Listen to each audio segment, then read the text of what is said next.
All right, my friends, welcome back to Real Estate Bites. This is episode number 19. Real Estate Bites happens every Friday live on Facebook, LinkedIn, and X.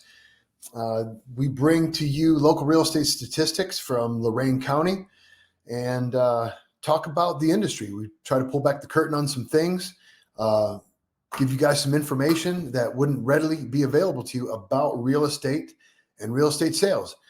So this week's topic is how to value your home the way the pros do. Before we jump into that, though, let's get into our statistics.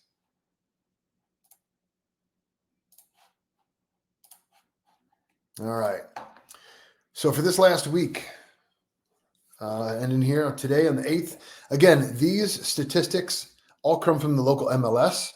They are only pulled for Lorain County, using that essentially as a sample size. I mean, obviously, most of my business comes out of Lorain County. I live here, but the statistics and the inferences that we pull from these stats, you can apply these certainly regionally, statewide, if not across most of the Midwest. I mean, when you get into the coasts, there's some discrepancy in home values and trends and stuff like that, but definitely for the heart of the country here, this you can listen to this stuff and really apply it to wherever you're at. And I know that I have watchers who are out of state. I know I've got this is I try to make this stuff applicable to everybody who is tuning in. So nevertheless, here we go.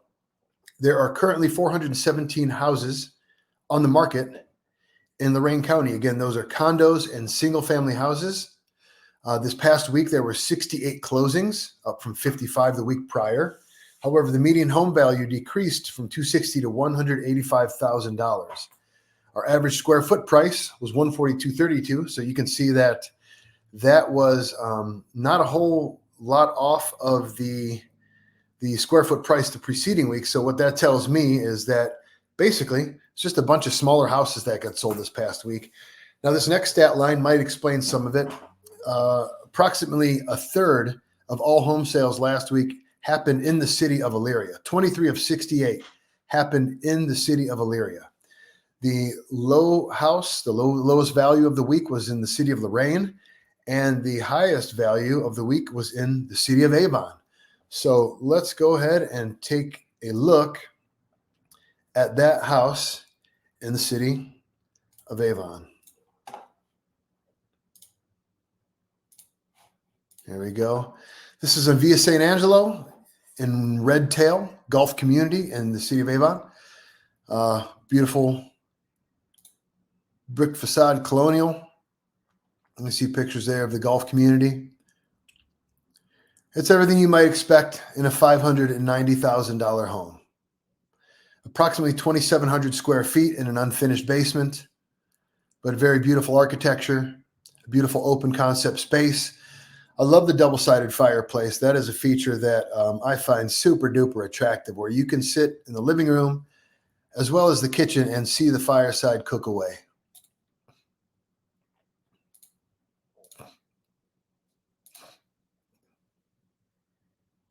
All right. Very pretty. That's enough of that. That's $590,000 in the city of Avon.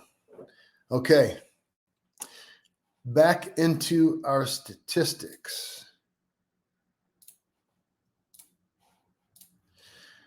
All right. So, again, one of my favorite stats to pay attention to is this list price to sale price ratio. You can see that we're back under 100% at 99. The lowest we ever got was 98.99.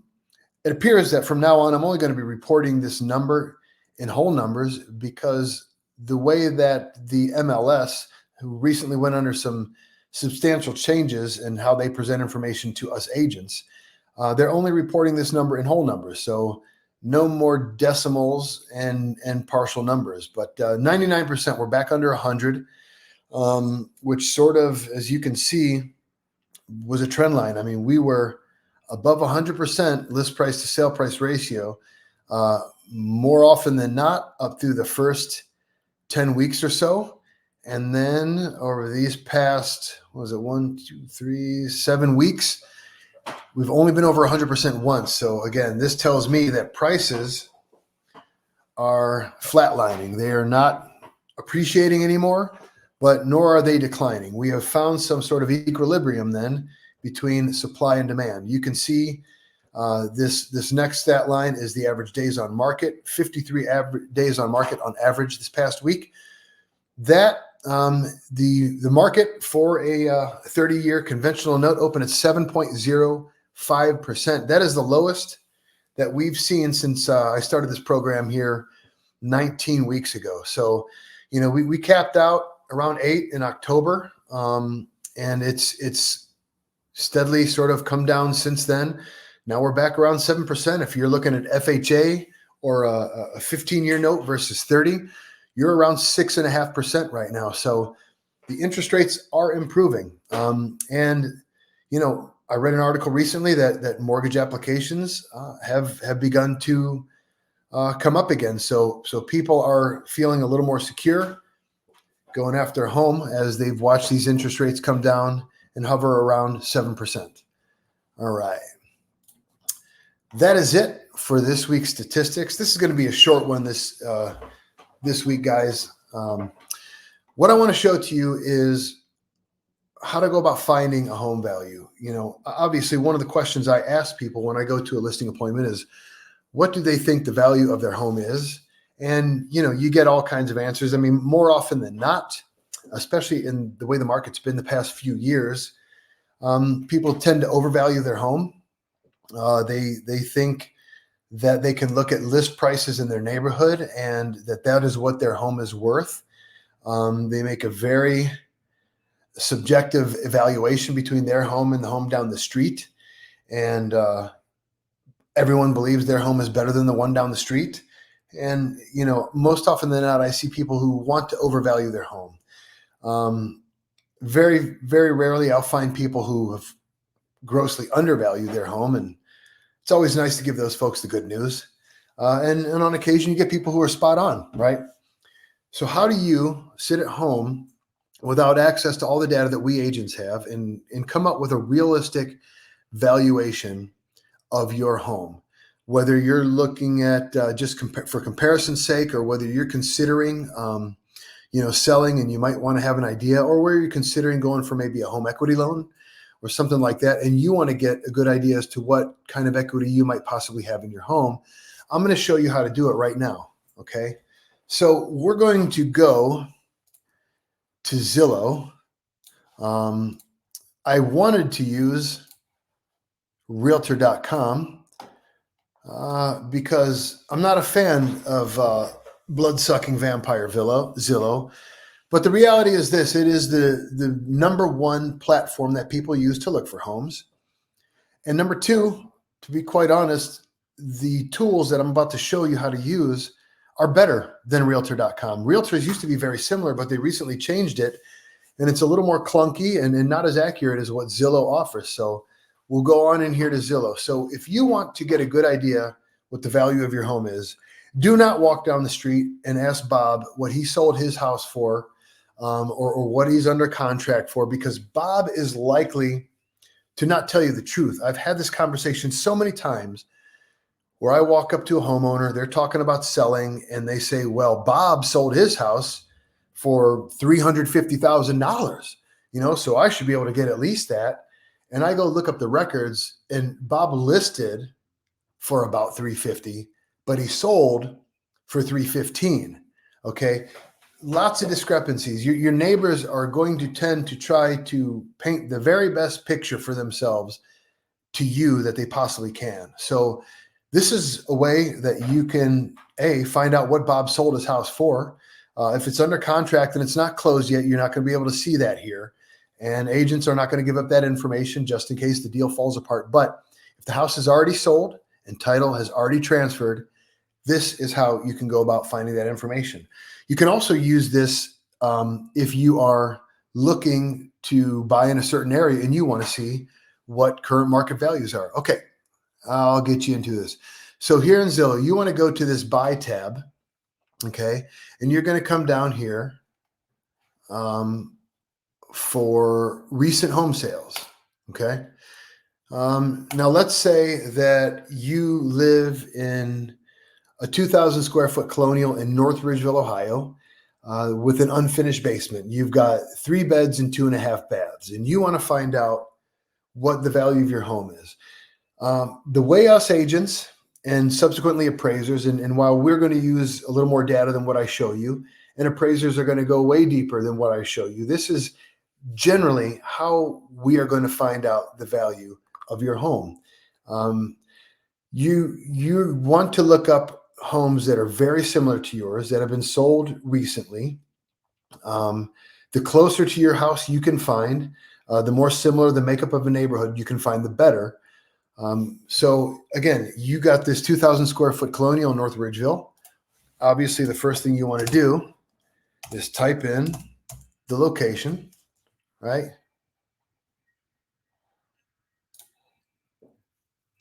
Sorry about that.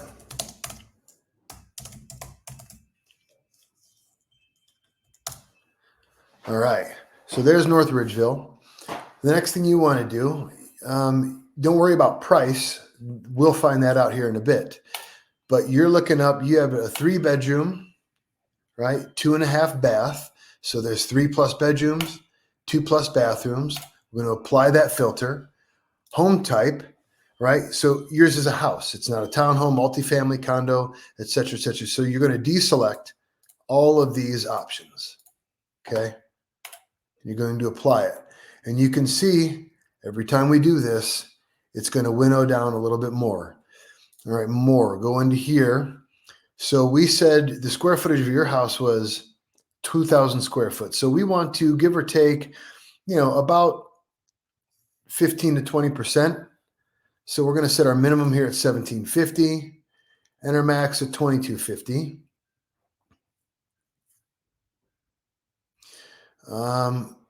It has a basement.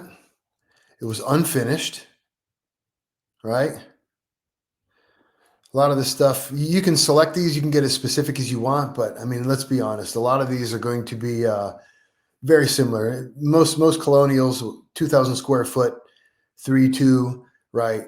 They're going to have these, must have AC. That's going to be pretty normal.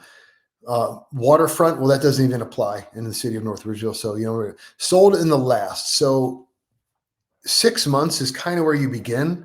I always, if I have a hard time finding comps in the area, then I'll select a year out. But I won't go any deeper than a year out because, unless you live in a rural place or you have a real unique sort of property, you don't want to go too far back because, especially, you guys know, in the past 3 years, how much has the market appreciated? 40% in some places, 50, 60% in some places. I mean, it's been about 30 to 40%, all over this area in the last 3 years. It has been significant price appreciation. Okay. So we're going to apply these filters. All right. So now you have a look of houses right here. You see, these are the houses in the city of North Ridgeville that conform basically to your house, right? These are all colonials between 1,750 and 2,250 square feet, 3+ beds, 2+ baths. Now, understand this: when it says 3 baths, that may be 2.5. If it's a half bath, when you just do generic stats like this, it's going to count it as another bath. Okay. So as you look through here, and you can start to see the range of prices. Now you got a big difference between 295 and 390. So you might want to dig into these a little bit more. Look at when they were built. Take a look at the finishes, right? How do these finishes compare to your home? If your home is similar, then you kind of going to assign a similar value, right? If your home is newer, you want to find homes that are built a little bit more similar. So you can see the difference here in the architectural layout, the cabinets and the countertops versus the last one that we showed. This home looks like newer construction, right? And so that's what you're going to do. You plug in those filters up here and then take a look at the pictures here. Try to find homes that are as close to your house as possible, proximity wise, and then find finishes that are as similar to your house as possible. And you're going to have a good idea as to the market value your home would fetch. Or if you're looking to buy in a neighborhood, you're going to have a real good idea as to what those houses are going to cost in that neighborhood, what they're going for with the condition of the homes that they're in. That's it, folks. That's all I got for you this week. Wanted to show you how you can look up, research, and assign a value to your own home for whatever reason you might want to do that. That's basically how we do it. Again, you're not going to really pick up on market trends. You're not going to learn how to negotiate or any of that stuff. But if you want to know what your house is worth, that's a pretty good way that a layman at home could sit and do it. That's it, guys. Listen, take care of yourselves. Take care of one another. I love you, people. Thanks for joining me. I'll see you next week.